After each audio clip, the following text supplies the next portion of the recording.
अगर आपने south superstar यश की केजीएफ चैप्टर 1 देखी है तो उसका नेगेटिव कैरेक्टर गरुड़ा आपको जरूर याद होगा। ये फैक्ट जान के आप लोग शायद हैरान रह जाएं कि गरुड़ा का किरदार निभाने वाले राम एक्चुअली यश के 12 साल तक बॉडीगार्ड रह चुके हैं। सवाल ये उठता है कि बॉडीगार्ड अचानक से विलन के रोल में कैसे आ गए।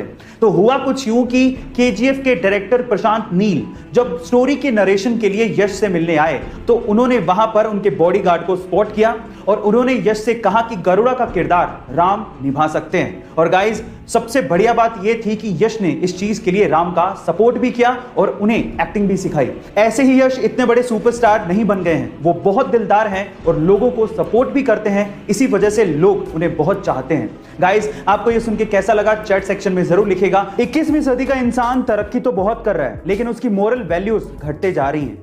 मान लीजिए कि अगर ऐसे ही किसी का सामान कहीं पे छूट जाए या फिर किसी दुकान पर दुकानदार का ध्यान थोड़ा सा भी भटक जाए ना तो लोगों का ईमान डोल जाता है और बहुत से केसेस में तो चोरियां भी हो जाती हैं। लेकिन मिजोरम में ऐसा नहीं है। मिजोरम में आपको बहुत सी ऐसी दुकानें मिल जाएंगी जहां पर दुकानदार होते ही नहीं है। वहां पर सामान जरूर होता है और उन पे प्राइसेस लिखे होते हैं और अगर आपको वो सामान चाहिए तो आप सामान लीजिए और उसके बदले में जो पैसे हैं वो पास में रखे मनी बॉक्स में डाल दीजिए। इस संस्कृति को नगालो डावर संस्कृति कहते हैं और ये ट्रस्ट के प्रिंसिपल पर काम करती है। गाइस, क्या आपको भी ये लगता है कि आपकी सिटी में विश्वास का ऐसा व्यापार चल सकता है? कमेंट सेक्शन में जरूर लिखेगा। टोक्यो ओलंपिक में दिए जाने वाले gold, silver and bronze medals भी कुछ खास तरीके से बनाए गए हैं। कैसे, मैं आपको बताता हूं। एक्चुअली इसके लिए 2017 से ही एक कैंपेन चलाया गया जिसमें वहां के लोगों को यह रिक्वेस्ट की गई कि अगर आपके पास पुराने इलेक्ट्रॉनिक गैजेट्स जैसे कि लैपटॉप, स्मार्टफोन्स हैं तो आप उन्हें डोनेट कर दीजिए। लोगों ने इसमें बढ़ चढ़ के हिस्सा लिया जिससे 78,000 टन यानी कि लगभग 63 लाख से भी ज्यादा लैपटॉप्स एंड स्मार्टफोन्स इकट्ठे किए गए। फिर उसमें से मेटल्स को निकाला गया और उन्हें रिसाइकिल किया गया और उसके बाद इन मेडल्स को बनाया गया।